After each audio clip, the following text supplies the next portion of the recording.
ಆಚಿ ಮಸಾಲ. ಎಂತ ಅಡಿಗೆಯ ರುಚಿಯಾಗೋ ರಹಸ್ಯವು 20 ರೂಪಾಯಿ. ಭವ್ಯ ಮ್ಯಾಮ್, ನಮಗಿರೋ ಪ್ರಶ್ನೆ ಏನಂದ್ರೆ, ನಮ್ಮ ಹಿಂದೂ ಧರ್ಮದ ಸಂಪ್ರದಾಯಗಳು, ಆಚಾರ ವಿಚಾರಗಳು ಈಗಲೇ ಆಲ್ರೆಡಿ ನಶಿಸಿ ಹೋಗ್ತಾ ಇದೆ, ಅದು ಕಂಟಿನ್ಯೂ ಆಗ್ತಾ ಇಲ್ಲ. ಈಗಿನ ಪೀಳಿಗೆಯವರೇ ಅರ್ಧಕ್ಕರ್ಧ ಕಟ್ಟು ಮಾಡಿ ಆಚರಣೆ ಮಾಡ್ತಾ ಇರುವ ಹೊತ್ತಲ್ಲಿ ಅಗೇನ್ ಇಂಥ ಆ್ಯಡ್ಗಳು ಮತ್ತು ಇಂಥ ಸಂದೇಶಗಳು ಬಂದಾಗ ಮುಂದಿನ ಪೀಳಿಗೆಯವ್ರಿಗೆ ಏನು ಹೇಳಕ್ ಹೊರಟಿದ್ದೀವಿ ನಾವು ಅಂತ. ಅಂದ್ರೆ ಇವಾಗ ನಾವು ನೋಡ್ತಾ ಇದ್ದೇವಲ್ಲ, ಈಗ ನಮ್ಮ ಮನೆಯಲ್ಲೇ ಎಷ್ಟೋ ಮಕ್ಕಳು ನಮ್ಗೆ ಕೇಳ್ತಾರೆ, ಈಗ ಮುಖದಲ್ಲಿ ಎಲ್ಬೇಕು, ಮಕ್ಕಳು ಮಾಡ್ತಾರೆ ಅಂತ ಹೇಳಕ್ಕಾಗಲ್ಲ. ಅಂದ್ರೆ ನಾವು ಅದನ್ನ ಕಲಿಸ್ಬೇಕು. ಈಗ ಹಬ್ಬ ಇದೆ ಅಲ್ಲ, ಈಗ ನಾವೇನ್ ಮಾಡ್ತಾ ಇದ್ದೇವೆ, ಈಗ ಪರ್ಸನಲಿ ನನ್ನ ಆರ್ಗನೈಸೇಷನ್ ಹಿಂದೂ ಜನಜಾಗೃತಿ ಕಡೆಯಿಂದ ನಾವು ಇಡೀ ಬ್ಯಾಂಗ್ಳೂರ್ನಲ್ಲಿ 50ಕ್ಕಿಂತಲೂ ಹೆಚ್ಚು ಕಡೆಗಳಲ್ಲಿ ಉಚಿತವಾಗಿ, ಬರೀ ಬ್ಯಾಂಗ್ಳೂರ್, ಕರ್ನಾಟಕದಾದ್ಯಂತ ಬೇರೆ ಬೇರೆ ಕಡೆ ಇದೆ, ವೀಕ್ಲಿ ಒನ್ಸ್ ಕ್ಲಾಸಸ್ ತಗೊಳ್ತಾ ಇದ್ದೇವೆ. ಈಗ ರಕ್ಷಾಬಂಧನ್ ಇದೆ, ರಕ್ಷಾಬಂಧನದ ಆಚರಣೆ ಮಾಡೋದ್ರ ಹಿಂದಿನ ಶಾಸ್ತ್ರ ಏನಿದೆ, ಈ ತರ ಕ್ಲಾಸಸ್ ತಗೊಳ್ತಾ ಇದ್ದೀವಿ.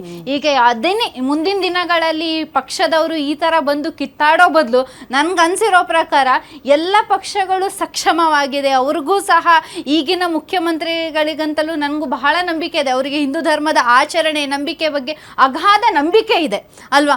ಅಂಥವರು ಮುಂದೆ ಬಂದು ದೇವಸ್ಥಾನಗಳಿರ್ಬೋದು, ಈ ಕಡೆ ಎಲ್ಲ ಕಡೆಗಳಲ್ಲೂ ನಮ್ಮ ಆಚರಣೆಯನ್ನ ಇವತ್ತು ನಾವು ಪ್ರಸಾರ ಮಾಡೋದು ಅತ್ಯಂತ ಅವಶ್ಯಕತೆ ಇದೆ. ಯಾಕಂದ್ರೆ ಮುಂದಿನ ದಿನಗಳಲ್ಲಿ ಗೊತ್ತಾಗಲ್ಲ, ಇಡೀ ವಿಶ್ವದಲ್ಲೇ ಭಾರತ ಅಂತ ಹೇಳಿದ್ರೆ, ಭಾರತದ ವೈಶಿಷ್ಟ್ಯತೆ ಅಂತ ಹೇಳಿದ್ರೇನೆ ಇಲ್ಲಿನ ಆಚರಣೆಗಳು, ಹಬ್ಬ ಹರಿದಿನ, ಮತ್ತೆ ಏನು ಆಧ್ಯಾತ್ಮ ಅನ್ನೋದೇನಿದೆ ಅಲ್ಲ, ಮೈಗೂಡಿಸ್ಕೊಂಡಿರೋದಂದ್ರೆ ಇಡೀ ವಿಶ್ವದಲ್ಲಿ ಇರುವಂತಹ ಏಕೈಕ ರಾಷ್ಟ್ರ ಅಂದ್ರೆ ಅದು ನಮ್ಮ ಭಾರತ. ಯಾವುದೇ ಒಂದು ಆಚರಣೆ ಮಾಡಿದ್ರೆ ಅದನ್ನ ಶ್ರದ್ಧಾ ಭಕ್ತಿಯಿಂದ ಆಚರಣೆ ಮಾಡಿದ್ರೆ ಅದರಿಂದ ನಾವು ಭಗವಂತನ ಪ್ರಾಪ್ತಿ ಮಾಡಿಕೊಂಡು ಮೋಕ್ಷಕ್ಕೆ ಹೋಗ್ಬಹುದು ಅಂತಹ ಶಾಸ್ತ್ರ ಹೇಳಿದಂತಹ ಧರ್ಮ ಇದೆ ನಮ್ದು.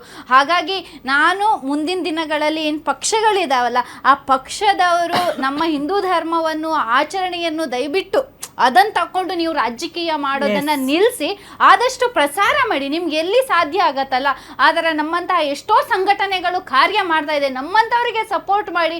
ಇವತ್ತು ನಮ್ಮ ಇದರಲ್ಲೇ ಮೇಡಮ್, ನಮ್ಮ ಹೆಣ್ಮಕ್ಳು ಎಷ್ಟೋ ಜನ ಉಚಿತವಾಗಿ ದೇವಸ್ಥಾನಗಳಲ್ಲಿ ಒಂದೊಂದು ಏರಿಯಾದಲ್ಲಿ ಒಂದೊಂದು ಕ್ಲಾಸ್ ತಗೊಳ್ತಾರೆ, ವೀಕ್ಲಿ ಒನ್ಸ್ ಕ್ಲಾಸ್. ಅದರಲ್ಲಿ ಹಬ್ಬ ಹರಿದಿನ ಹೇಗೆ ಆಚರಣೆ ಮಾಡಬೇಕು ಇದ್ರ ಬಗ್ಗೆ ಇಂತಹದ್ದನ್ನ ಪ್ರಸಾರ ಹೆಚ್ಚೆಚ್ಚು ಮಾಡಿದ್ರೆ ಏನು ನಮ್ಮ ದೇಶದ ಸಂಸ್ಕೃತಿ, ನಮ್ಮ ಯುವ ಪೀಳಿಗೆನೂ ಸಹ ಮುಂದಿನ ದಿನಗಳಲ್ಲಿ ಅವ್ರಿಗೆ ಗೊತ್ತಾಗತ್ತೆ. ಇಲ್ಲ ಅಂದ್ರೆ ಇವತ್ತು ಯಾವ ಮಕ್ಕಳಿಗೂ ಗೊತ್ತಾಗೋದಿಲ್ಲ ಅಂತ. ಸಾದಿಕ್ ಸರ್, ನನಗನ್ಸುತ್ತೆ ರಾಜಕೀಯ ಮಾಡುವಾಗ ಧರ್ಮನೇ ಬರುತ್ತೆ. ಯಾಕೆ ಧರ್ಮದ ವಿಚಾರ ಇಟ್ಕೊಂಡು ರಾಜಕೀಯ ಮಾಡ್ತಾರೆ ನಮ್ಮ ನಾಯಕರು? ಧರ್ಮ ಹೆಸರು ತಗೊಂಡು ಜೀವನ ಮಾಡೋದು. ಮೇಡಮ್, ಇನ್ನೊಂದು ನೋಡಿ, ಈ ಟಾಪಿಕ್ ನಾನು ಪರ್ಸನಲ್ ಆಗಿ ನಾನು ಹೇಳ್ತೀನಿ, ನನಗೆ ತುಂಬ ದುಃಖ ಆಗ್ತದೆ ಇದರಿಂದ. ಆದರೆ ನೋಡಿ, ಈಗ ಇನ್ನೊಂದು ಮಾತು ನಮ್ಮ ಹಿಂದೂ ಬಾಂಧವರಿಗೆ ನಾನು ಕಿವಿನಲ್ಲಿ ಹಾಕ್ತಾ ಇರ್ತೀನಿ. ಈಗ ರಾಮಾಯಣ ಮಹಾಭಾರತ ಆಗಲಿ, ಅವಾಗ ಸೀರಿಯಲ್ ಎಲ್ಲ ಬಂತಲ್ಲ, ಅವಾಗ ತುಂಬ ರೆಸ್ಪೆಕ್ಟ್ ಆಗಿ ಮನೆಯಲ್ಲಿ ಎಲ್ಲರೂ ನೋಡ್ತಾ ಇದ್ದೆ, ಹಿಂದೂ ಮುಸಲ್ಮಾನರು ಎಲ್ಲರೂ ನೋಡ್ತಾ. ಅವಾಗ ಗೊತ್ತಾಯಿತು ರಾಮ ಏನು ಮಾಡಿದರೆ, ಸೀತಾ ಅವರು, ಹನುಮಂತ ಅವರೆಲ್ಲ ನೋಡಿದರು. ಈ ಇನ್ನೊಂದು ಏನು ಅಂದರೆ, ಈ ನಮ್ಮ ಸಿಸ್ಟರ್ ಅವ್ರಿಗೆ ಹೇಳ್ತಾ ಇದ್ದೀನಿ, ಸಂಘಟನೆ ನಡೆಸ್ತಾ ಇದ್ದಾರಲ್ಲ, ಈ ದಾರಿನಲ್ಲಿ ಅವನು ಯಾವ ಜಾತಿ ಇರ್ತಾನೆ ಗೊತ್ತಾಗಲ್ಲ, ರಾಮನ ವೇಷ ಹಾಕ್ಕೊಂಡು, ಹನುಮಂತ ಇದು ಹಾಕ್ಕೊಂಡು ಭಿಕ್ಷೆ ಕೇಳ್ತಾರಲ್ಲ, ಆ ಚಿಕ್ಕ ಮಕ್ಕಳು ಹೇಳಿದ್ರೆ ಏನು ದೇವರು ಬೀದಿಗೆ ಬಂದು ಭಿಕ್ಷೆ ಕೇಳ್ತಾ ಇದಾರಂತ, ಅದ್ರ ಮೇಲೆ ಎಲ್ಲ ನೀವು ಇದು ಮಾಡಬೇಕು, ಅದೆಲ್ಲ ಆಗಬಾರ್ದು ಅಂತ ಅದನ್ನು ಮಾಡಬೇಕು. ಸಿನಿಮಾದಲ್ಲಿ ಇವರು ಪರೇಶ್ ರಾವಲ್ಲು ಕೃಷ್ಣದೇವರ ಮೇಲೆ ಕೇಸ್ ಹಾಕ್ಬಿಡ್ತಾರೆ, ಕೃಷ್ಣದೇವರಿಗೆ ಇದಕ್ಕೆ ಕಟ್ಟಡಕ್ಕೆ ಸಂವಿಧಾನ ಇದರಲ್ಲಿ ಕರೀತಾರೆ, ಅದೆಲ್ಲ ತೋರಿಸಲ್ಲ. ನೀವೇ ನಿಮ್ಮ ಇವ್ರನಿಂದಾನೇ ಧಕ್ಕೆ ನಿಮ್ಮ ಧರ್ಮಕ್ಕೆ ಆಗ್ತಾ ಇರೋದು. ಯಾರು ಆಚೆ ಕಡೆಯಿಂದ ಬಂದು ಇದರಿಂದ ಬಂದು ಮುಸಲ್ಮಾನರಾಗಲಿ ಕ್ರಿಶ್ಚಿಯನ್ ಆಗಲಿ ಅವರು ಅವಮಾನ ಮಾಡ್ತಾ ಇಲ್ಲ ಧರ್ಮಕ್ಕೆ. ಅಂದರೆ ಜಗಳ ಇದೆ, ಹೊಡೆದಾಡ್ಕೊಂಡು ಸಾಯ್ತಾ, ಅದು ಬೇರೆ. ಧರ್ಮದ ಮೇಲೆ ಯಾರು ಅಟ್ಯಾಕ್ ಮಾಡಲ್ಲ. ನಮ್ಮ ಧರ್ಮಕ್ಕೆ ಧಕ್ಕೆ ಆಗ್ತಾ ಇರೋದು ಮುಸಲ್ಮಾನ್ ಧರ್ಮಕ್ಕೆ ಮುಸಲ್ಮಾನರಿಂದಾನೇ, ಹಿಂದೂ ಧರ್ಮಕ್ಕೆ ಧಕ್ಕೆ ಆಗ್ತಾ ಇರೋದು ಹಿಂದೂನಿಂದಾನೇ. ಇದ್ರಿಗೆ ನೋಡಿ, ಇದಕ್ಕೆ ನೀವೆಲ್ಲ ಇದು ಸೇರಿಕೊಂಡು ಒಂದು ಆ್ಯಕ್ಷನ್ನು ತಗೋಬೇಕು. ಯಾರು ಅವಮಾನ ಮಾಡಬೇಕು, ಭಗವದ್ಗೀತೆ ಆಗಲಿ ಇದು ರಾಮಾಯಣ ಆಗಲಿ ಇದಕ್ಕೆಲ್ಲ ಇದು ಮಾಡಬಾರ್ದು ಅಂತ ನೀವು ಇದು ಮಾಡಬೇಕು. ಆವಾಗ ನೋಡಿ, ಈ ಧರ್ಮದ ಮಾತು ಬಂದಿದ ಮೇಲೆ ಎಲ್ಲರೂ ಒಗ್ಗಟ್ಟಾಗಿ ಬಂದು ಆಗಿ ಆ್ಯಕ್ಷನ್ ತಗೋಬೇಕು. ಕುರಾನ್ ಆಗಲಿ ಗೀತಾ ಆಗಲಿ ಇದಾಗಲಿ. ಟೈಮ್ ಅಪ್ ಆಗಿದೆ, ಎಲ್ಲರದ್ದು ರಿಯಾಕ್ಷನ್ ತಗೊಂಡ್ಬಿಡೋಣ. Sadiq sir, thank you. And ನೇರವಾಗಿ ನಾನು ಅಶ್ವಿನಿ ಮ್ಯಾಮ್ ಹತ್ರ ಹೋಗ್ಬಿಡ್ತೀನಿ. Ashwini ma'am, final reaction ma'am ಈ ವಿಚಾರಕ್ಕೆ. ಮೇಡಮ್, ಆ್ಯಡ್ ಕಂಪನಿ ಝೀವಾ ಏನಿದೆ, ಅವರು ಈ ಆ್ಯಡ್ನ ಅವ್ರ ಹೊಟ್ಟೆಪಾಡ್ಗಾಗಿ ಮಾಡಿದ್ದು. ಆ್ಯಂಡ್ ಇಶ್ಯೂ ರೈಸ್ ಆಗ್ತಾ ಇದ್ದಂಗೆ ಅವರು ಸೆನ್ಸಿಟೈಸ್ ಆಗಿ ಅದನ್ನ ನಾವು ವಾಪಸ್ ತಗೊಳ್ತೀವಿ ಅಂತಂದ್ಬಿಟ್ಟು ಆ ಆ್ಯಡ್ನೂ ವಾಪಸ್ ತಗೊಂಡ್ರು. ಆದರೆ ಇಲ್ಲಿ ಸ್ಟೇಟ್ಮೆಂಟ್ ಕೊಟ್ಟಂತಹ ರಾಹುಲ್ ಗಾಂಧಿಯವರ ಮಾನಸಿಕತೆ ಮತ್ತು ಮನಸ್ಥಿತಿ ಎಂತಹ ಡೇಂಜರಸ್, ಯಾವ ರೀತಿ ಒಂದು ಇಡೀ ಧರ್ಮದ ಹೆಣ್ಣು ಮಕ್ಕಳನ್ನು ಒಂದು ಕೂಪಕ್ಕೆ ತಳ್ತಾ ಇದ್ದಾರೆ ಅನ್ನೋದು ಅವರ ಸ್ಟೇಟ್ಮೆಂಟ್ ಮೂಲಕ ಇವತ್ತು ಇಡೀ ಭಾರತದ ಜನರಿಗೆ, ಭಾರತದ ಹೆಣ್ಣು ಮಕ್ಕಳಿಗೆ ಜಗಜ್ಜಾಹೀರಾಗಿರೋ ಅಂಥದ್ದು ಆಯ್ತಾ. ದಿಕ್ಕು ತಪ್ಪಿಸ್ತಾ ಇದ್ದಾರೆ ಹಿಂದೂ ಹೆಣ್ಣು ಮಕ್ಕಳನ್ನ. ಮತ್ತು ಒಂದು ಕೆಟ್ಟ ಸಂಪ್ರದಾಯಕ್ಕೆ ರಾಹುಲ್ ಗಾಂಧಿ ನಾಂದಿ ಹಾಡಕ್ಕೆ ಹೊರಟಿದ್ದಾರೆ.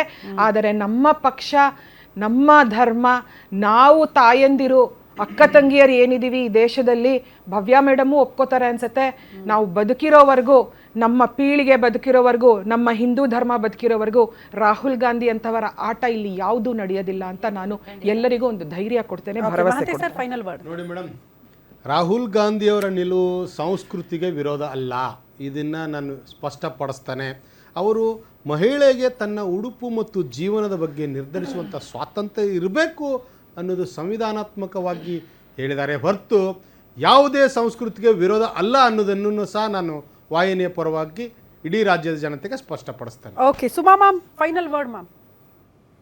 ಇದು ಬಟ್ಟೆ ಅನ್ನೋದು ಫ್ರೀಡಮ್ ಆಫ್ ಚಾಯ್ಸ್ ಅಂತ ರಾಹುಲ್ ಗಾಂಧಿ ಅವರೇ ಆಗ್ಲಿ ಯಾರಾದ್ರೂ ಹೇಳ್ತಾ ಇದ್ರೆ, ಬಟ್ಟೆ ಅನ್ನೋದು ಫ್ರೀಡಮ್ ಆಫ್ ಚಾಯ್ಸ್ ಒಪ್ಕೊಳ್ತೀವಿ. ಆದ್ರೆ ಹಬ್ಬ ಆಚರಣೆ ನಮ್ ಕಲ್ಚರ್ ಬಂದು ಫ್ರೀಡಮ್ ಆಫ್ ಚಾಯ್ಸ್ ಅಲ್ಲ. ಸೊ ಅದನ್ನ ಪ್ರೀತಿಯಿಂದ, ಭಕ್ತಿಯಿಂದ, ಶ್ರದ್ಧೆಯಿಂದ ಮಾಡೋದು ನಾನ್ ಆಸೆ ಪಡ್ತೀನಿ. ಬಿಕಾಸ್ ಯಾರೇ ಕಲ್ಚರ್ಗೆ ನಾವು ಅಡ್ಡಿ ಹೋಗ್ಬಾರ್ದು. ಅಂಡ್ ಮೋರ್ ಓವರ್ ಹೆಣ್ಣು ಮಕ್ಕಳ ಒಂದು ಪ್ರೊಟೆಕ್ಷನ್ ಅವ್ರ ಕೈಯಲ್ಲಿ ಇರೋದ್ರಿಂದ ಸೊ ಎವ್ರಿಬಡಿ ಬಿ ಸೇಫ್ ಅಂತ ಹೇಳ್ತೀನಿ. Thank you ma'am, thank you. Join ಆಗಿ ಮಾತನಾಡಿದ್ದಕ್ಕಾಗಿ ಎಲ್ಲರಿಗೂ ಕೂಡ ಪ್ಯಾನಲಿಸ್ಟ್ಗಳಿಗೆ ಧನ್ಯವಾದಗಳು, ಇಷ್ಟೊತ್ತು ತಮ್ಮ ಅಭಿಪ್ರಾಯ ಹಂಚಿಕೊಂಡಿದ್ದಕ್ಕಾಗಿ. ಎನಿವೇ, ಹಿಂದೂ ಸಂಪ್ರದಾಯ ಅಂತ ಬಂದಾಗ, ಹಿಂದೂ ಧರ್ಮದ ಆಚರಣೆಗಳು ಅಂತ ಬಂದಾಗ ಅದಕ್ಕೆ ಆದಂಥ ಒಂದು ಹಿನ್ನೆಲೆ ಇದೆ, ಮಹತ್ವ ಇದೆ. ಅದನ್ನ ಉಳಿಸಿ ಬೆಳೆಸೋ ಪ್ರಯತ್ನ ಪ್ರತಿಯೊಬ್ಬರಿಂದ ಆಗಬೇಕು. ಅದರ ಮಾನ ಮರ್ಯಾದೆ ಕಳೆಯೋ ಪ್ರಯತ್ನ ಯಾರು ಕೂಡ ಮಾಡಬೇಡಿ. ಜೊತೆಗೆ ದುಡ್ಡುಗೋಸ್ಕರ ಸಂಪ್ರದಾಯವನ್ನು ಮುಂದೆ ಬಿಟ್ಕೊಂಡು ಅದಕ್ಕೆ ಕೆಟ್ಟದಾಗಿ ಅಪಸ್ವರಗಳು ಎತ್ತೋ ರೀತಿಯಲ್ಲೂ ಕೂಡ ಆಗಬಾರ್ದು ಅನ್ನೋ ರೀತಿಯಲ್ಲಿ ಹೇಳ್ತಾ